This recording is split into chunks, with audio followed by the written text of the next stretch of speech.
โชว์នៅទីនេះចាំគិតពិចារណាបានល្អហើយចាំមកជួបប៉ា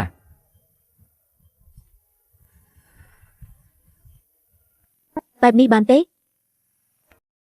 ប៉ាមានវិធីដោះស្រាយហើយកូនគ្រាន់តែគុំសម្លឹងមុខនាងទៅបានហើយ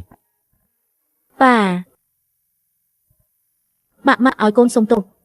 ប៉ាកូនខុសហើយកូនមិនគួរណាកាត់សម្ពុតទេ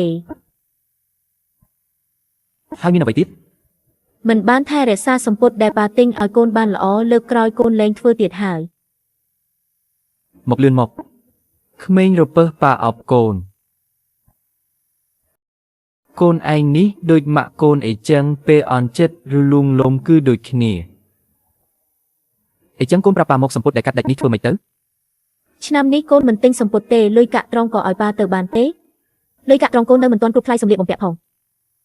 អីចឹងកូនអាចធ្វើការងារផ្ទះបានទេ ធូបការដែលកូនធ្វើបាយការពីសប្តាហ៍មុនអាចស្មើនឹងការងារផ្ទះកូនរយៈពេល30ឆ្នាំទៅហើយកូនចង់បានអ្វីប៉ាអាចឲ្យកូនបានទាំងអស់តែមិនអាចដូចថ្ងៃនេះដែលមិនថែរក្សាវ៉ាទេរបស់ខ្លះមិនអាចទិញមកវិញដោយលុយទេ ចាប់ពីពេលនេះទៅមិនអាចធ្វើបែបនេះទៀតទេ ប៉ាមិនបន្ទោសកូនទៀតទេឥឡូវកូនឡើងទៅជន់លើរៀបចំទុកដាក់សម្ពុតនោះទៅ បានហើយកូនស្រឡាញ់ប៉ា